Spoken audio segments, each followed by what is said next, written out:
The storage bay felt colder than usual as Hannah Kim walked between the metal shelves.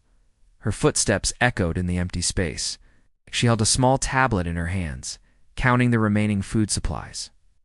The numbers on the screen made her stomach twist with worry. 3 weeks.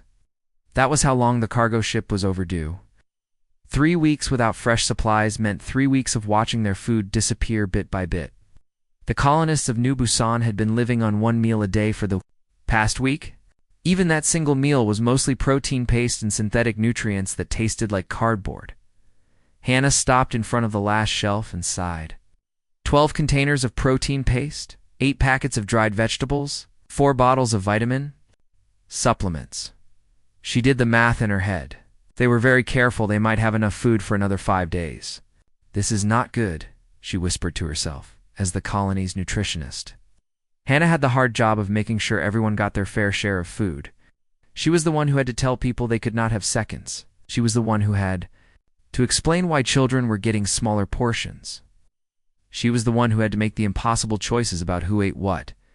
The weight of responsibility pressed down on her shoulders like a heavy stone. 237 people lived in New Busan Colony. They all depended on her to keep them fed. They all trusted her to make the right decisions. But how could she make the right decision when there was no right decision to make? Hannah finished her count and saved the numbers on her tablet. She would have to call another meeting tomorrow. The colony administrator, Taeyeon Lee, would want to know exactly how much food they had left. The miners would want to know if their rations would be cut again. The families with children would want to know if their little ones would have enough to eat. She walked toward the exit of the storage bay. The automatic doors slid open with a soft hiss. Outside, the artificial lights of the colony created a warm glow against the dark. Sky of Kepler-4 for to see. The planet had 2 moons, and both were visible tonight, casting long shadows across the metal buildings. New Busan was not a pretty place. It was a mining colony built for function, not beauty. Gray metal buildings stood in neat rows. Pipes and cables ran between them like metal veins. The air recycling units hummed constantly in the background. But it was home to the people who lived here. It was their home, and Hannah would do everything she could to keep them alive. She decided to take the long way back to her quarters. The walk would help clear her head. She needed to think about tomorrow's meeting. She needed to figure out how to tell people that their food situation was getting worse, not better. The path took her past the recycling units at the edge of the colony. These large machines processed waste and turned it into useful materials. They were loud and smelly, but they were essential for survival on a planet so far from Earth. The machines worked day and night, breaking down garbage and creating new resources. As Hannah walked past the recycling units, she heard a sound that made her stop. It was a soft, chittering noise, like birds talking to each other. But there were no birds on Kepler-4 for to see. The planet had no native life forms that made sounds like that. She stood very still and listened. The chittering came again, quieter this time. It sounded sad and desperate. It sounded like something was in trouble. Hannah followed the sound around the back of the recycling units. The area was dark and filled with shadows. She took out her flashlight and turned it on. The beam of light cut through the darkness, revealing metal pipes and storage containers. The chittering sound came again, closer now. Hannah moved her flashlight back and forth, searching for the source. Then she saw them, 2 small creatures huddled together behind a broken storage container. They were about the size of house cats, but they looked nothing like any animal Hannah had ever seen. Their bodies were covered in scales that seemed to shimmer in the flashlight beam. The scales were dark blue and green, with hints of silver that caught the light. Their heads were shaped like a mix between a bird and a lizard. They had large, intelligent eyes that reflected the flashlight like mirrors. Their eyes were the color of deep water, blue and green swirled together. When they saw Hannah, they did not run away. Instead, they made soft chittering sounds and looked at her with what seemed like hope. Hannah could see that the creatures were not healthy. Their scales were dull and their eyes were too bright. They moved slowly, as if they did not have much energy. She had seen enough malnourished animals to know what hunger looked like. These creatures were starving. "Oh, you poor things," Hannah whispered. She knelt down slowly, not wanting to scare them. "Where did you come from?" The creatures chittered softly in response. One of them, slightly larger than the other, took a small step toward Hannah. It tilted its head to one side, studying her with those intelligent eyes. The smaller creature stayed behind its companion, but it was also watching Hannah with curiosity rather than fear. Hannah had never seen anything like them before. She knew she should report this discovery to the colony's xenobiology researcher, Jinwoo Park. He would want to study these creatures and figure out what they were. But first, she needed to help them. They were clearly hungry and scared, she thought. About the protein paste in her quarters. It was her dinner for tonight, the only meal she would get until tomorrow evening. Her stomach was already growling with hunger. She had been looking forward to eating something, even if it was just synthetic nutrients. But looking at these small, helpless creatures, Hannah knew what she had to do. She could not walk away from hungry beings, no matter what species they were. She could not let them starve when she had food that could help them. "Wait here," she told the creatures softly. "I will be right back." She hurried back to her quarters, her mind racing. She had no idea what these creatures were, or where they came from. She had no idea if human food would even be safe for them to eat. But she had to try. She could not leave them to starve.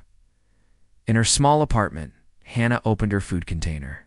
Inside was a portion of protein paste, some dried vegetables, and a small packet of synthetic nutrients. It was not much, but it was all she had. It was supposed to last her until tomorrow night. She divided the food into 2 equal portions. Half for the creatures, half for herself. Then she looked at the 2 small portions and made another decision. She took some of her half and added it to the creature's portion. He needed it more than she did. When she returned to the recycling units, the creatures were still there. They looked up at her with those intelligent eyes, and she could swear they understood that she was trying to help them. She placed the food on the ground between them and stepped back. The creatures approached the food carefully.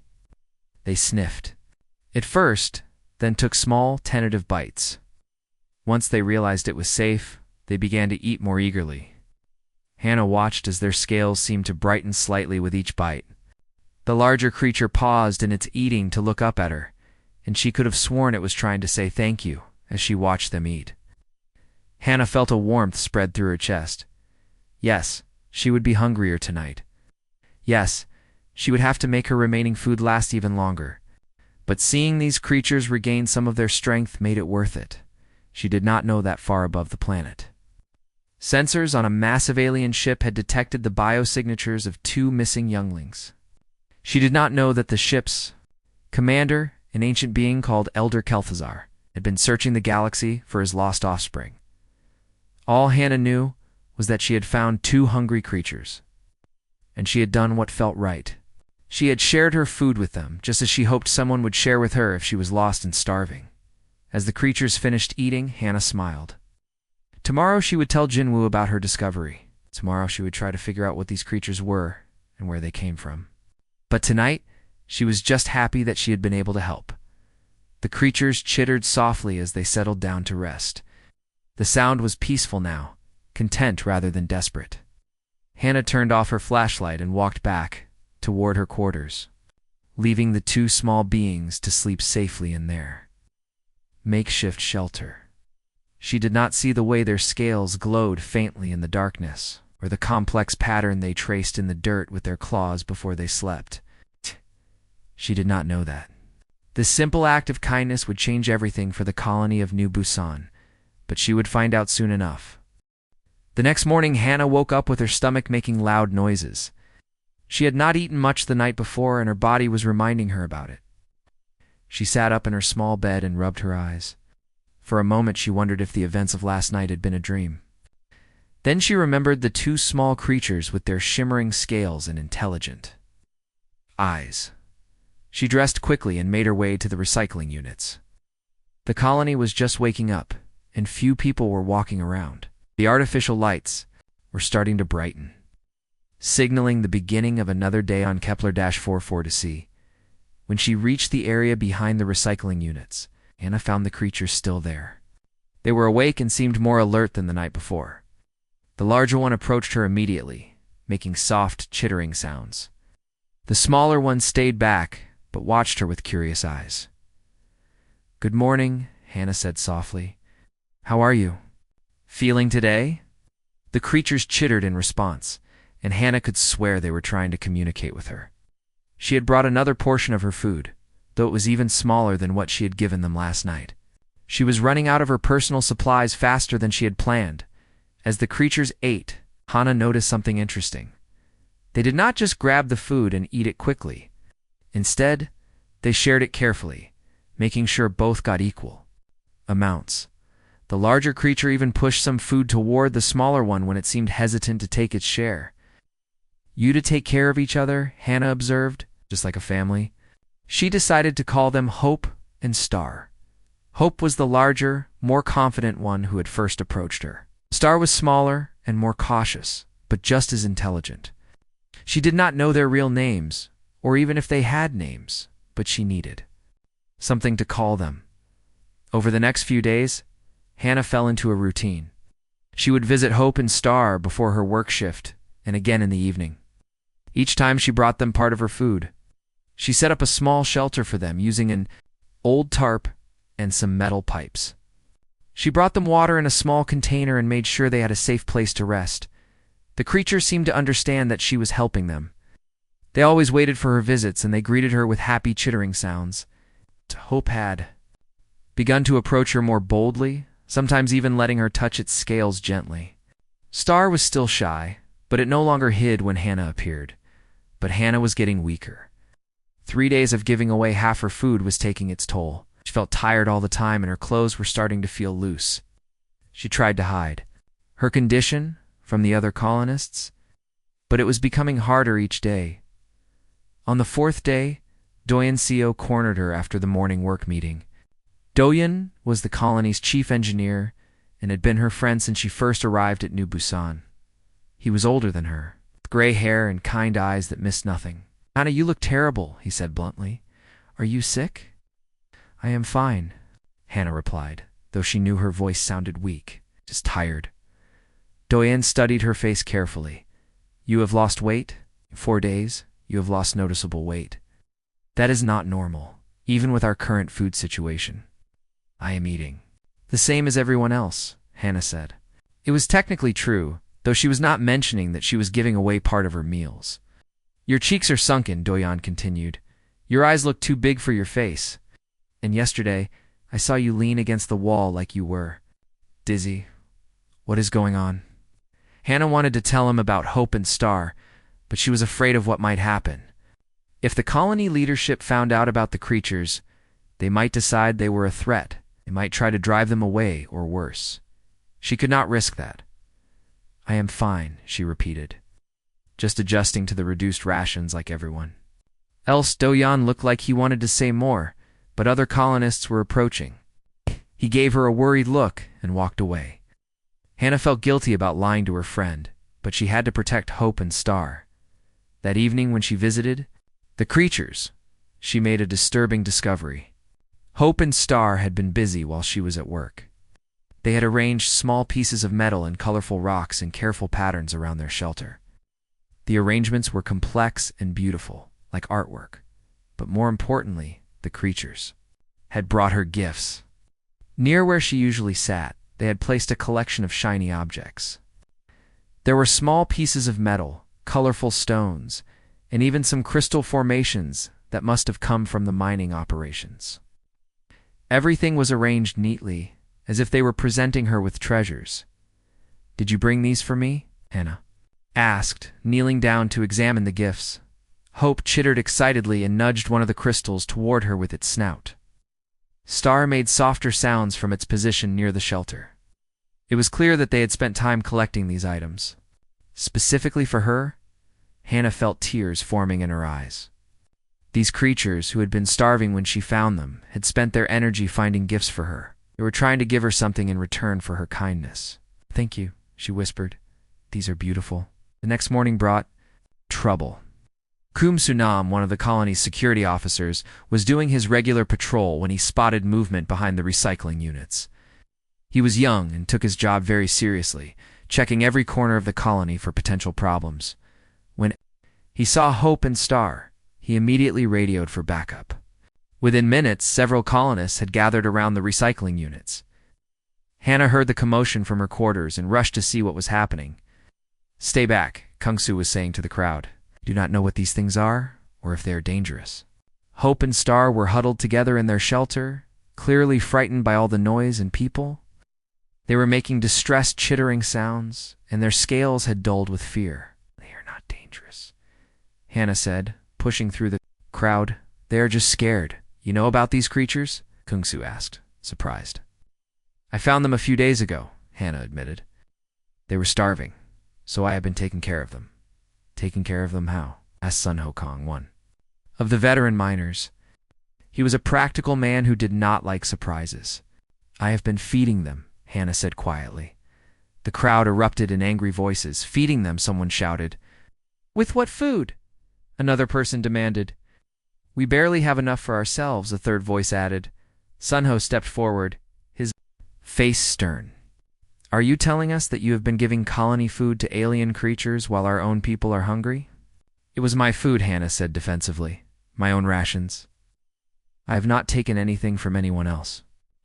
"Your food is colony food," Sun Ho replied. "Every meal is counted and measured.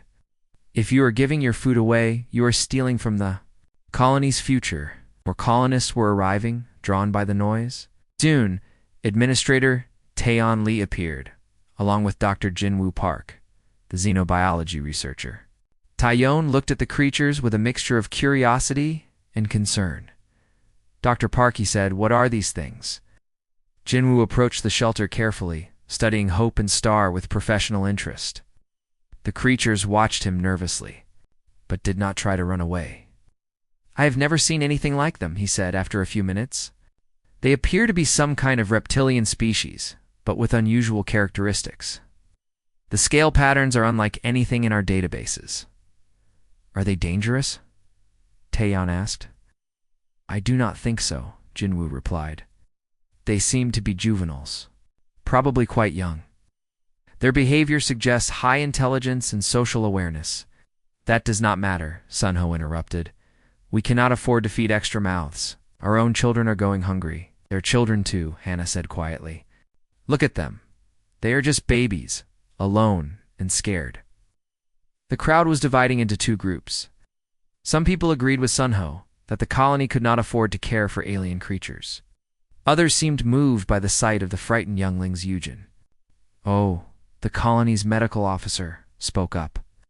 "If Hannah has been giving away her food, that explains why she looks so unwell.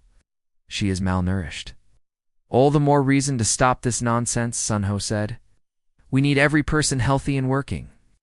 We cannot have people weakening themselves for alien pets." "They are not pets," Hannah said, feeling anger rise in her chest. "They are intelligent beings who needed help." Hope seemed to sense the tension in the air. It made a soft sound and slowly approached Hannah, pressing against her leg like a cat seeking comfort. Star followed more cautiously, staying close to its companion. The simple gesture of trust had a powerful effect on the crowd. Even some of the people who had been angry seemed touched by the creature's obvious attachment to Hannah. "Look," said Eugen, "whatever we decide about these creatures, we need to get Hannah to the medical bay. She needs proper nutrition and rest. The creatures need care too," Jinwoo added. "If we are going to make decisions about their future, we should understand what they are and where they came from." Taeyeon looked around at the crowd, then at Hope and Star, then at Hannah. "This is too big a decision for a street meeting. We will discuss this properly in the community hall tonight. Everyone will have a chance to speak." As the crowd began to disperse, Hannah knelt down beside Hope and Star. They pressed close to her, still frightened by all the commotion. "I'm sorry," she whispered to them. "I tried to keep you safe." She did not know that far above the planet, sensors on a massive ship had finally pinpointed the exact location of the missing younglings. She did not know that the ship's commander had been watching human colonies for months, studying their behavior and values.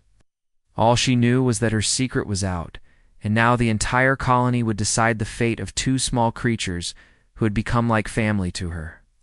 The debate that night would determine not just the future of Hope and Star, but the future of humanity itself. The community meeting was scheduled for 7 o'clock that evening. By 6:30, the community hall was already packed with colonists. People sat in folding chairs, stood along the walls, and even gathered outside the windows to listen. Everyone wanted to hear the debate about the alien creatures. Hannah sat in the front row, feeling nervous and tired. Hope and Star were not with her. Jinwoo had convinced Administrator Taeyun to let him keep them in his research lab where they would be safe from the crowd. Hannah missed having them near her, but she knew it was better this way. Taeyun stood at the front of the room and called for order. We are here to discuss the situation with the alien creatures that Hannah found. Everyone will have a chance to speak, but we will do this in an orderly fashion. Sunho was the first to stand up. I will say this plainly. We cannot afford to feed these creatures. We have barely enough food for our own people. Children in this colony are going to bed hungry every night. How can we justify giving food to aliens when our own kids are starving? Several people nodded in agreement. A woman named Minji raised her hand. My daughter asked me yesterday why she could not have seconds at dinner. What am I supposed to tell her? That we are feeding alien pets instead? They are not pets, Hannah said, standing up. They are intelligent beings. They understand emotions. They brought me gifts to thank me for helping them. Gifts do not feed people, Sunho replied. The pretty rocks do not solve our food crisis. Doyeon stood up next. I have known Hannah for 3 years. She's one of the most responsible people in this colony. If she says these creatures needed help, then they needed help. We should not punish compassion. No one is punishing compassion, said another colonist. But we have to be practical. We are all making sacrifices to survive. Why should these aliens be exempt from that? Dr. Jinwoo raised his hand. I have been studying the creatures for the past few hours. They show signs of advanced intelligence. The patterns they create with objects are mathematically complex. They may be more than just animals. Even if they are intelligent, we still cannot feed them, Sunho insisted. Intelligence does not create food out of nothing. The debate continued for over an hour. People argued back and forth about duty, survival, compassion, and practical needs. Some supported Hannah's actions, while others thought the colony could not afford such luxuries. Then Myra Choi, the communications specialist, burst through the doors of the hall. Her face was pale and her hands were shaking. Administrator Lee, I need to speak with you immediately. We have a situation. What kind of situation? Taeyeon asked. Long-range sensors have detected multiple large objects entering the star system. They are moving toward our planet at incredible speed. The room fell silent. Everyone knew what that might mean. Unknown objects approaching the planet could be anything from meteor showers to hostile alien ships. How large are these objects? Taeyeon asked. Massive, Mira replied. The largest is over 2 kilometers long. They do not match any known human ship designs. Fear rippled through the crowd. The colonists had always known that first contact with aliens was possible, but they had hoped it would happen under better circumstances, not when they were weak and struggling to survive. Are they responding to our communications? Ginwoo asked. Have been trying to establish contact, but so far there is no response, Mira said. They are maintaining their course toward the planet. Taeyeon turned to address the crowd. Everyone needs to remain calm. We will activate emergency protocols. All non-essential personnel should return to their quarters and await further instructions. As people began to file out of the hall, Hannah felt a cold fear in her stomach. She thought about Hope and Star in the research lab. If hostile aliens were coming to the planet, what would happen to the 2 small creatures? Dr. Park, she said, catching Jinwoo's arm. The creatures Hope and Star, they might be related to whoever is coming. Jinwoo nodded grimly. I had the same thought. I need to get to the lab and monitor their behavior. They might react to the presence of their own kind. They hurried across the colony to Jinwoo's research facility. Inside, Hope and Star were huddled together in a corner of their temporary enclosure. But something was different about them. Their scales were glowing faintly, pulsing with a soft light that Hannah had never seen before. They are agitated, Jinwoo observed. Look at their posture. They are alert and focused, like they are listening to something we cannot hear. Hope suddenly stood up and began making rapid chittering sounds.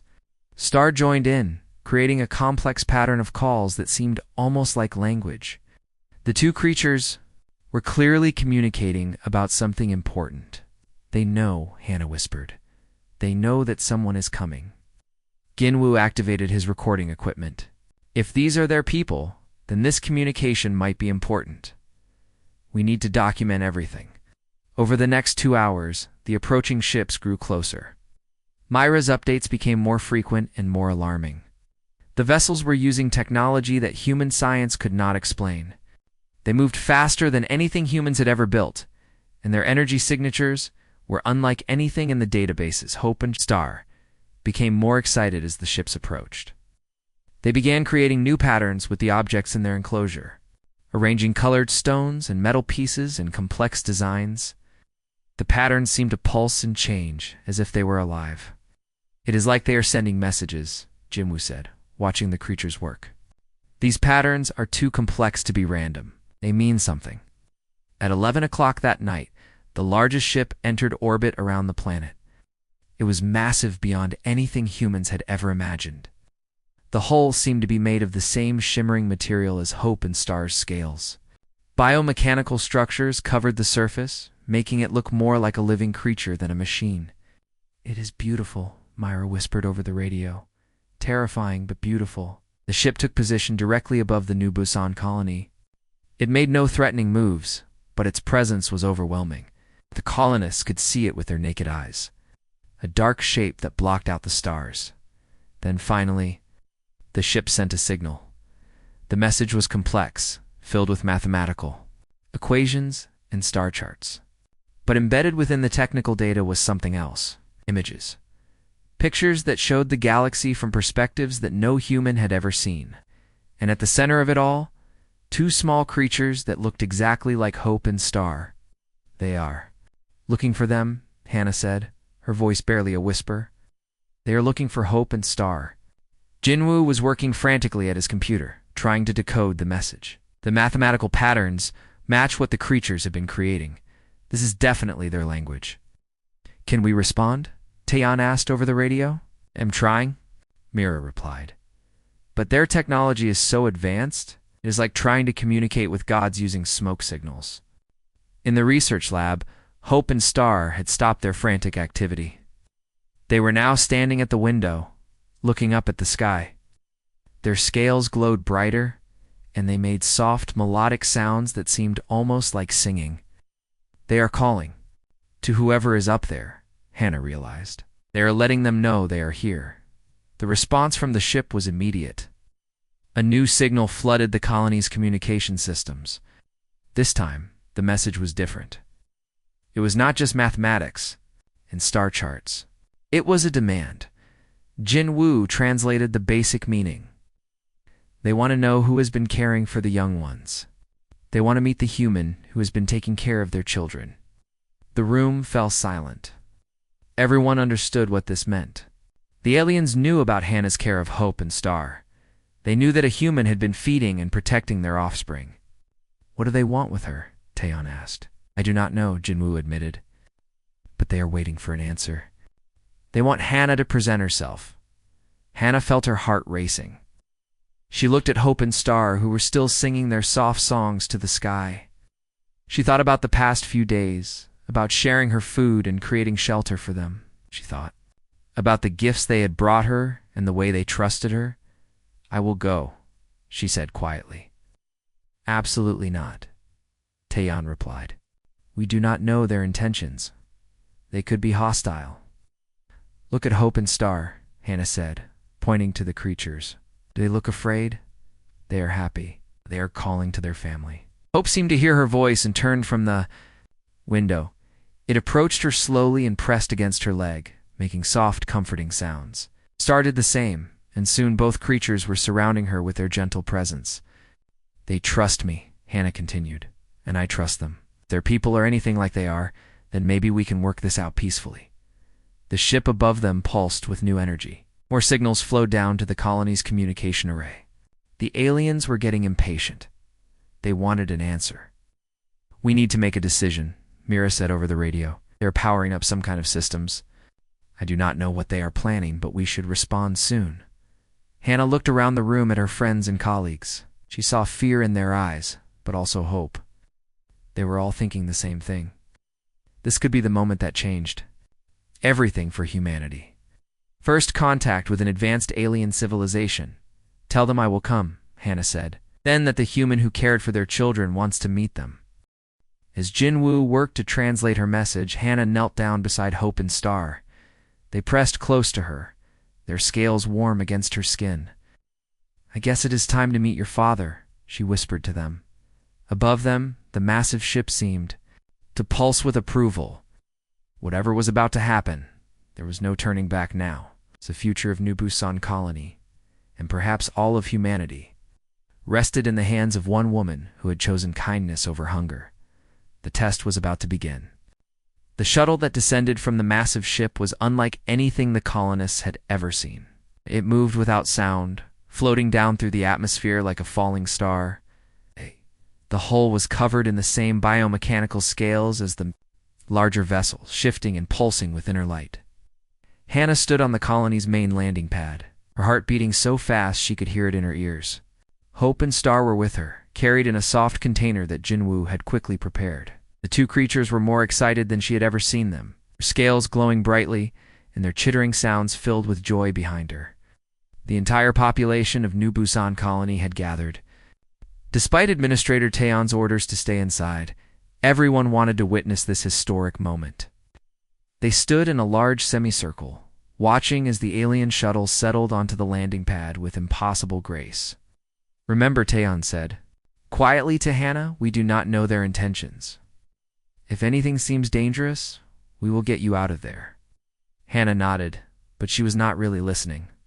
She was watching Hope and Star, who were practically vibrating with excitement in their carrier. Whatever was about to happen, the young creatures were not afraid. That gave her courage. The shuttle's entrance opened without a sound. A ramp extended to the ground, and a figure appeared in the doorway. Hannah gasped when she saw him. The alien was massive, standing nearly 8 feet tall. His body was covered in scales that shifted from deep blue to silver to gold as he moved. And regal, with intelligent eyes that seemed to hold the wisdom of ages. Magnificent crests of feathery scales rose from his head and neck, making him look like an ancient king. He walked down the ramp with slow, measured steps. Each movement was graceful and purposeful. When he reached the bottom, he stopped and studied the gathered humans with those ancient eyes. I am Elder Kel'Thuzar, he said, his voice deep and resonant. The words came from a small device attached to his chest, translating his speech into human language. I have come for my offspring. Hope and Star began chittering frantically when they heard his voice. Hannah could feel them struggling in their carrier. Desperate to reach the elder, she knelt down and opened the container. The two young creatures burst out and raced toward Elder Kel'Thuzar. They chirped and called to him in their complex language, circling around his feet like excited children. The massive alien's stern expression softened as he looked down at them. He spoke to them in their own language, a series of melodic sounds that seemed to contain both relief and gentle scolding. Hope and Star responded eagerly, chattering away as if they were telling him everything that had happened to them. Then Elder Kel'Thuzar's attention turned to Hannah. He approached her slowly, and she had to tilt her head back to meet his gaze. Close, she could see that his scales were not just beautiful, they were ancient. Some bore the marks of old battles, while others showed the wear of countless years. We're the human who cared for my young, he said. It was not a question. Yes, Hannah replied, trying to keep her voice steady. I found them hungry and alone. I could not leave them to starve. You gave them your food when you had little for yourself, the elder continued. Hannah glanced around at the watching colonists. Some looked terrified, others curious. All of them were depending on her to handle this correctly. They were children, she said simply. They needed help. Elder Kel'Thuzar studied her for a long moment. Then he did something unexpected. He knelt down so that his eyes were level with hers. Do you know what you have done, small human? He asked. Helped 2 hungry creatures, Hannah replied. Nothing more. Nothing more, the elder repeated, and she thought she heard amusement in his translated voice. Tell me, why did you not report their presence to your leaders immediately? Why did you not seek to gain advantage from their care? Hannah frowned, confused by the question. Gain advantage? They were babies, scared and starving babies. I just wanted to help them. Hope chittered something to Elder Kel'Thuzar, and he listened carefully. Then Star added their own rapid commentary. The elder's expression grew more thoughtful as he listened to their account. My offspring tell me interesting things, he said finally. They say you became weak from sharing your food. They say you built them shelter with your own hands.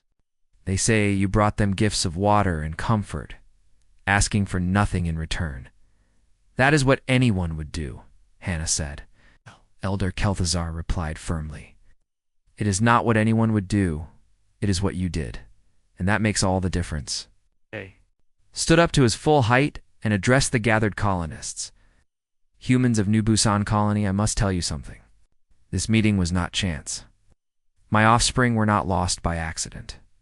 A murmur of confusion rippled through the crowd. Taeyeon stepped forward.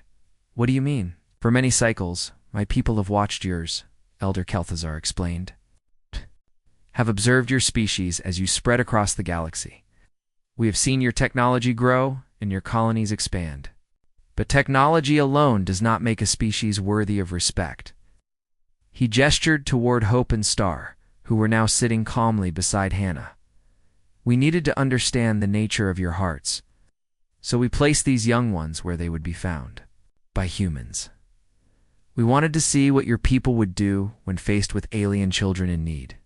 You mean this was a test? Jinwoo asked, his voice filled with amazement. Test, yes, the elder confirmed. We have conducted this test on 17 different human colonies. The results have been varied. Hannah felt a chill run down her spine. What happened at the other colonies? Elder Kel'Thuzar's expression darkened slightly. Some ignored the young ones entirely, leaving them to suffer. Others captured them, seeking to study or exploit them. A few tried to use them as bargaining tools, demanding payment for their care. And what happened to those colonies? Taeyeon asked quietly. They failed the test, the elder replied simply. They proved that humanity, while technologically capable, lacked the moral foundation necessary for galactic citizenship. The implication hung heavy in the air.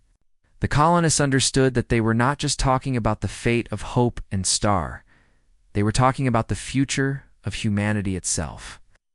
But here, Elder Kel'Thuzar continued, his voice warming, here we found something different. We found a human who saw hungry children and shared her own food without hesitation, who built them shelter and brought them comfort, who asked for nothing in return except their safety and happiness. He looked directly at Hannah. Pass the test. Small human, not just for yourself, but for all of your people. Hope and Star chittered happily and pressed against Hannah's legs. She reached down to stroke their scales, still trying to process what she had heard. We have been looking for species worthy of joining the Galactic Confederation, Elder Kel'Thuzar explained to the crowd, an alliance of civilized worlds that work together for the betterment of all.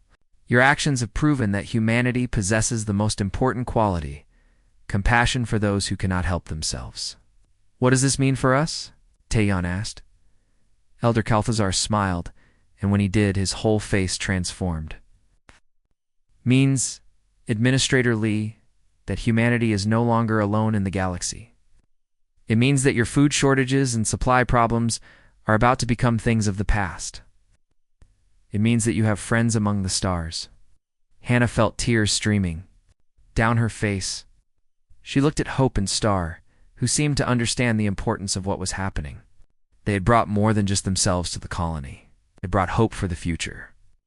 The young ones speak highly of you, Elder Kel'Thuzar said to Hannah.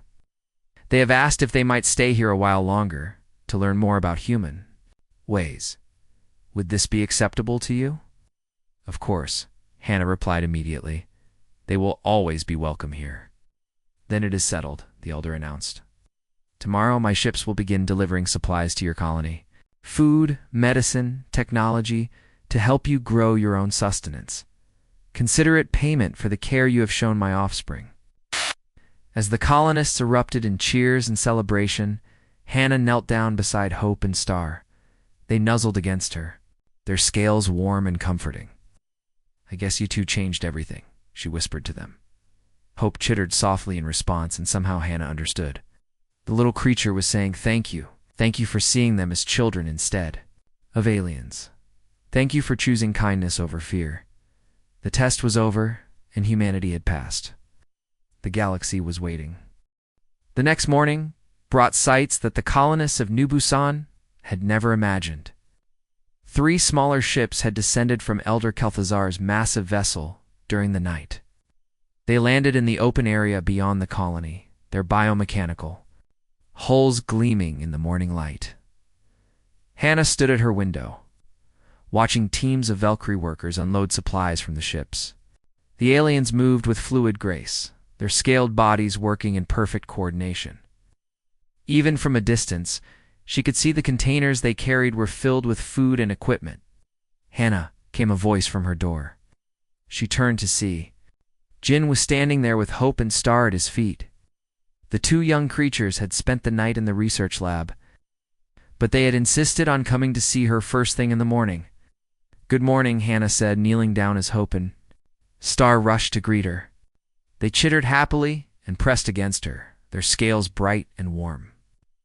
"Elder Kel'Thuzar wants to speak with you," Jinwoo said. "He is setting up some kind of demonstration for the colony leadership. He asked specifically that you be there." Walked together toward the main square, where a crowd was already gathering. The Valkyrie had erected a strange device in the center of the area.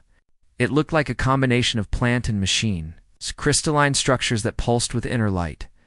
Elder Kel'Thuzar stood beside the device, speaking with Administrator Taeon and several other colony leaders. When he saw Hannah approaching, he gestured for her to join them. "Ah, the child friend arrives," he said, and Hannah realized this was how he had begun referring to her. "Come, see what my people have brought for yours." The device in the center of the square was beautiful and strange. Organic-looking tubes connected crystalline pods, and the whole structure hummed with quiet energy. It reminded Hannah of a garden. If gardens could be made of living crystal and metal? "This is a biocultivation matrix," Elder Kel'Thuzar explained. "It will transform the soil of your world, making it capable of producing food in abundance. No more rationing, no more hunger. No more choosing between survival and compassion." Dr. Yuzhin stepped forward, her medical training making her curious about the technology. "How does it work?" "The matrix introduces beneficial organisms into your soil," one of the Valkyrie technicians explained through their translation device. "These organisms work with your native bacteria to create a rich, growing medium. Food plants will grow faster, larger, and more nutritious than ever before." Sunho, the veteran miner who had opposed feeding Hope and Star, looked skeptical. "Is the cost? What do you want in return?" Elder Kel'Thuzar turned his ancient eyes toward Sunho. "The cost has already been paid. Your colony chose compassion over comfort. That choice has earned you our friendship." "But surely you want something," Sunho insisted. "Resources, mining rights, territory. You want understanding," Elder Kel'Thuzar replied. "We want to learn about your species, just as you will learn about ours. We want to share knowledge and culture, want to build bridges between our peoples." Hope chittered something to the elder, tugging at his attention. Star joined in, and soon both young creatures were chattering away in their complex language. Elder Kel'Thuzar listened carefully, then made a sound that might have been laughter. "My offspring inform me that they have been studying human behavior. Through their time with you," he said to Hannah, "they find your species fascinating. They want to know why you sing to yourself when you work, and why you save small, pretty objects that have no practical value." Hannah smiled. "I did not know they were paying such close attention." "The young see everything," Elder Kel'Thuzar replied. "They have told me of your habits, your kindness, your sadness, when you thought no one was watching. They have painted a picture of humanity that intrigues my people greatly." Over the next few hours, more Valkyrie arrived to help set up additional biocultivation matrices around the colony. They worked efficiently, but also took time to observe the humans around them. Hannah noticed that they seemed particularly interested in watching the colonists interact with each other. One young Valkyrie approached her while she was showing Hope and Star around the colony. The alien was smaller than Elder Kel'Thuzar, with brighter scales that shifted from green to blue as they moved. "I am Scholar Veth," the alien said through their translator. "I study social behaviors across species. May I ask you questions about your actions toward the offspring?" "Of course," Hannah replied. "When you found them hungry, what was your first thought?" Hannah considered the question. "I thought they looked like children. Lost, scared children who needed help, but they were not. Your species? They could have been dangerous." "They were small and frightened," Hannah said. "I have never been afraid of scared children, no matter what they look like." Scholar Veth made notes on a crystalline device. "And when you began to weaken from sharing your food, did you consider stopping?" "No," Hannah answered immediately. "Needed the food more than I did." "Even though this choice put your own life at risk?" Hannah paused, thinking about those difficult days when she had felt weak and dizzy from hunger. "I suppose it did, but I could not let them starve. It would have been wrong." "Wrong according to what law or rule?" "Not law," Hannah said slowly. "Just wrong. In here." She placed her hand over her heart. Scholar Veth's scales brightened with what Hannah was learning to recognize as excitement. "This is what we hope to find. Your species makes moral choices based on internal guidance, not external pressure. This is rare in the galaxy." As the day progressed, Hannah learned more about the Valkyrie and their culture. They were an ancient species, thousands of years older than humanity. They had seen many civilizations rise and fall across the galaxy. Most species, they explained, developed technology faster than wisdom. They became powerful before they became wise, leading to conflict and eventual destruction. The Galactic Confederation exists to prevent such tragedies, Elder Kel'Thuzar explained as they watched the biocultivation matrices begin their work. Already the soil around the devices was taking on a richer, darker color. "We seek species that have developed both intelligence and compassion, technical ability and moral wisdom. And you think humans have both?" Taeyan asked.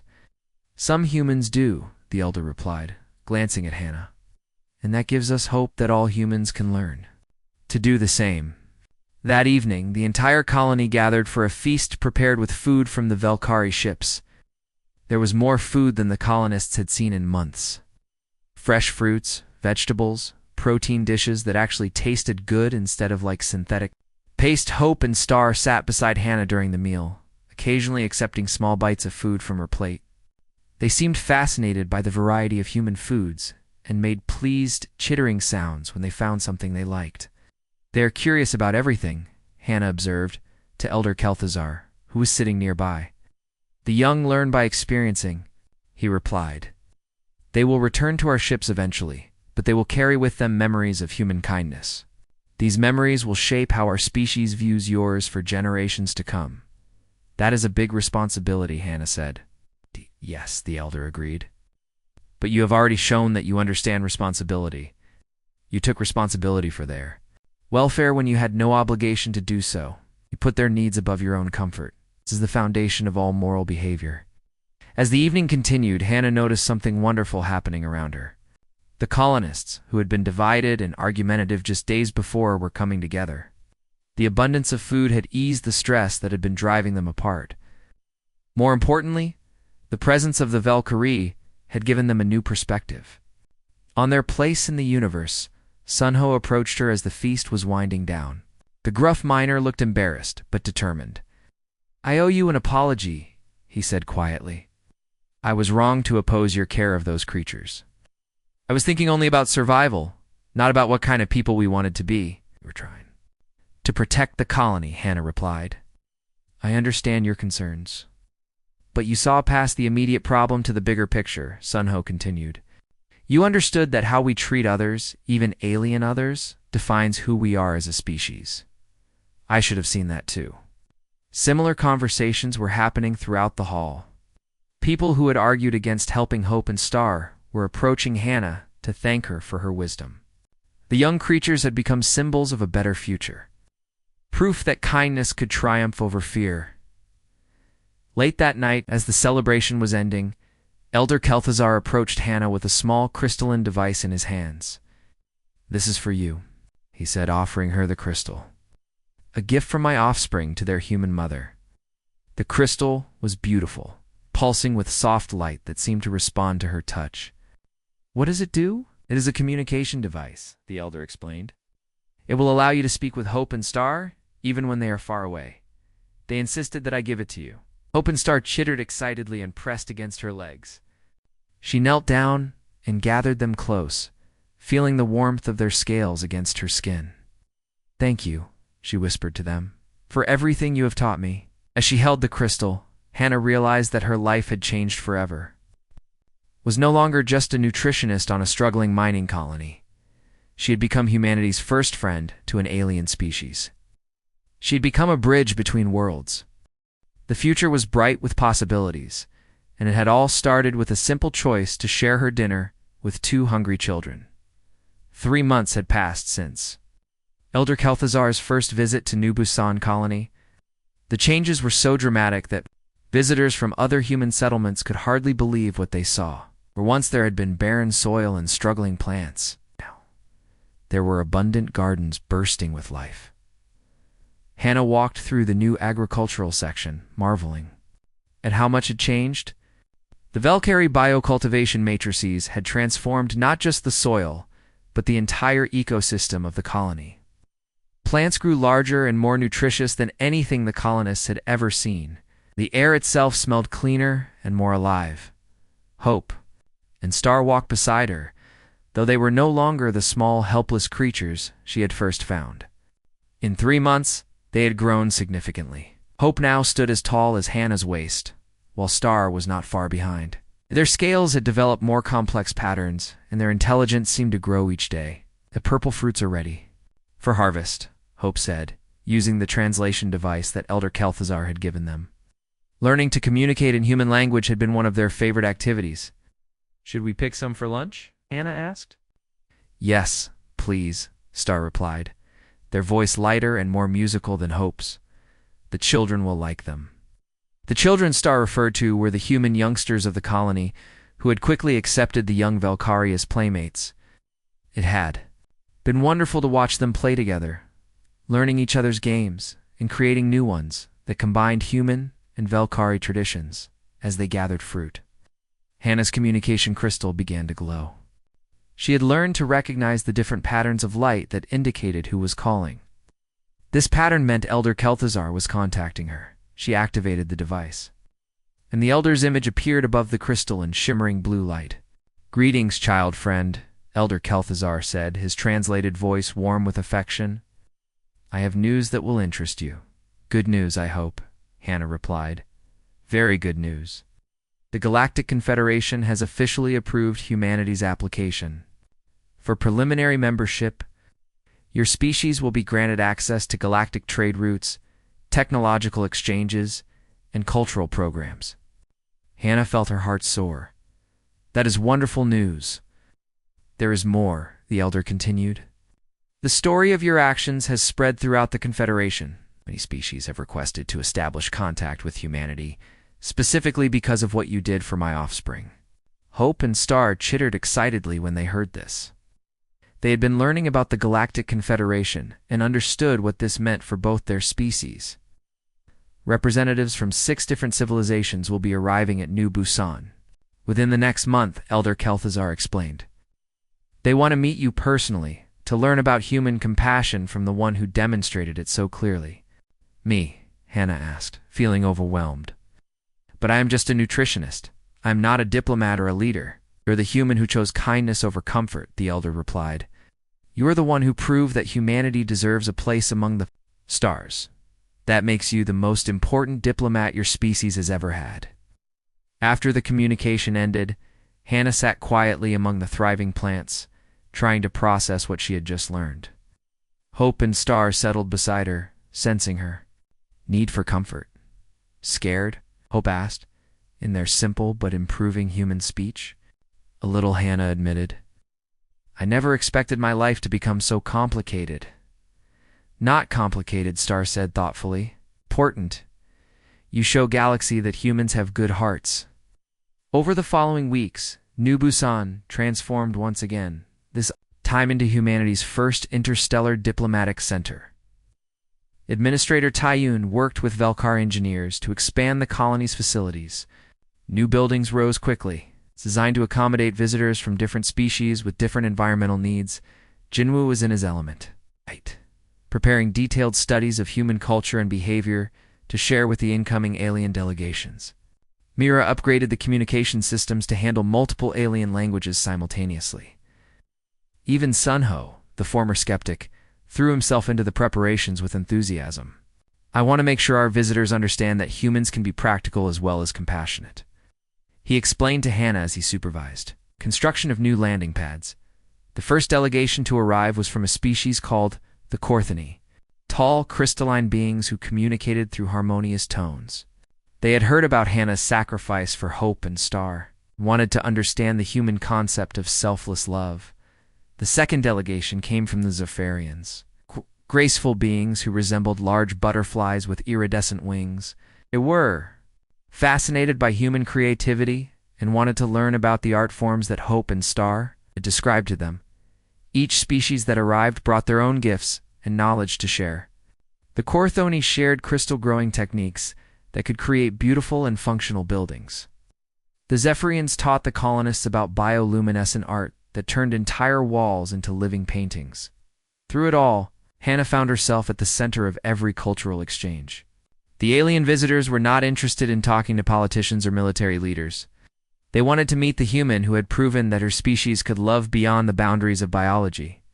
Your actions have become legend among our people, the Korthoni ambassador told her during one meeting. We have songs that tell the story of the human who fed alien children with her own food. It was not that remarkable, Hannah protested. Anyone would have done the same. No, the ambassador replied, their crystalline form chiming with conviction. Most would not. That is what makes your choice so powerful. Hope and Star had become ambassadors in their own right, helping to translate not just languages but cultural concepts between species.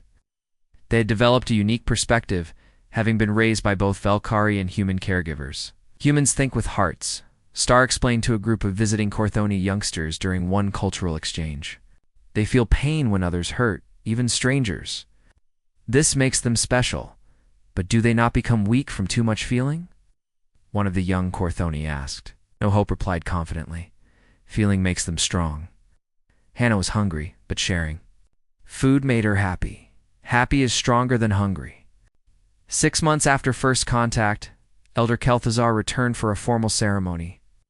The Galactic Confederation was officially recognizing New Busan as humanity's first interstellar embassy. Representatives from 12 different species attended the ceremony. Hannah stood before the gathered crowd wearing the ceremonial robes that the Velkari had created for her.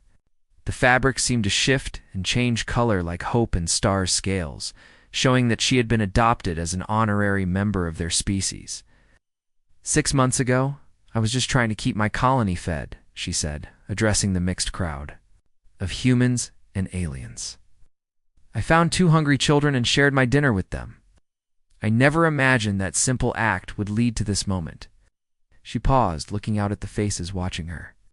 Humans, Velkari, Korthani, Zephyrians, and beings from species she was still learning about, all of them united by the belief that compassion could bridge any gap between different forms of life. But I have learned something important these past months, she continued. The choice I made was not special because it was difficult.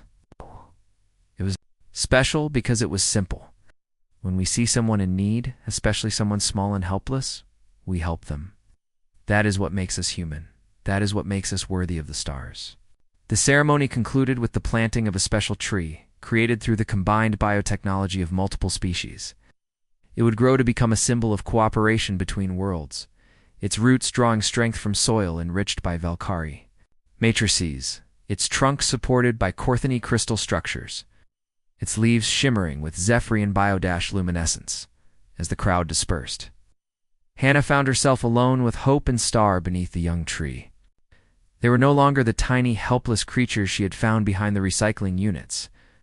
They had grown tall and strong, their scales now showing the full adult patterns of their species.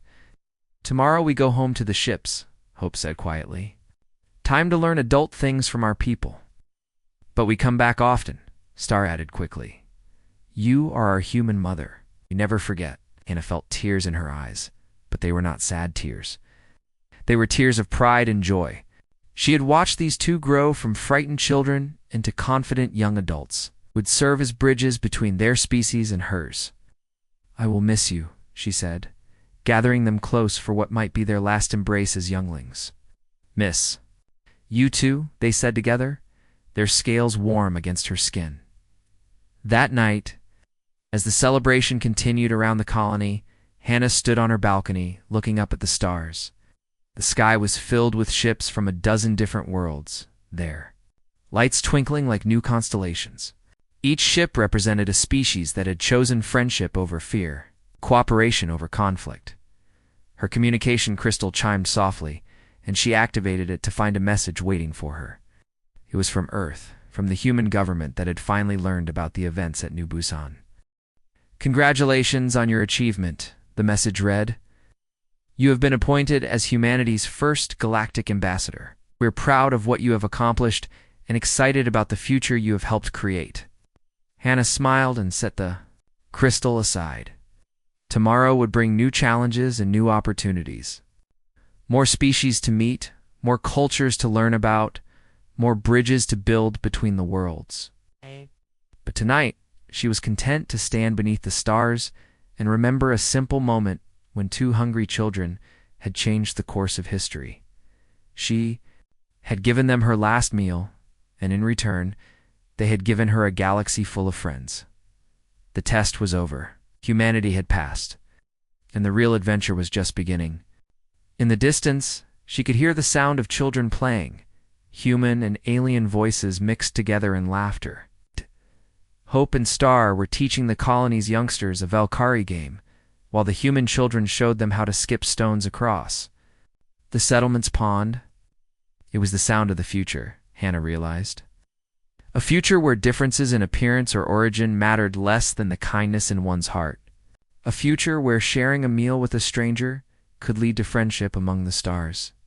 She had never imagined that being a nutritionist would make her a diplomat.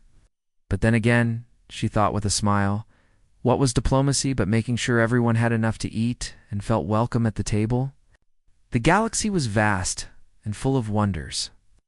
But it had become a little smaller and a lot friendlier thanks to two hungry hatchlings and the human who could not bear to see them starve. Somewhere in the celebration below, she could hear Sun Ho telling the story of that first night to a group of fascinated alien visitors. That, he was saying, is how our Hannah proved that the best humans are the ones who share their dinner, even when they do not have enough for themselves. It was a good story, Hannah thought, but more importantly, it was a true one. And truth, she had learned, was the foundation of all lasting friendships, whether between individuals or between worlds. The stars above seemed brighter now, filled with promise and possibility. Tomorrow would bring new challenges, but tonight belonged to joy and the certainty that kindness once planted could grow to fill the universe.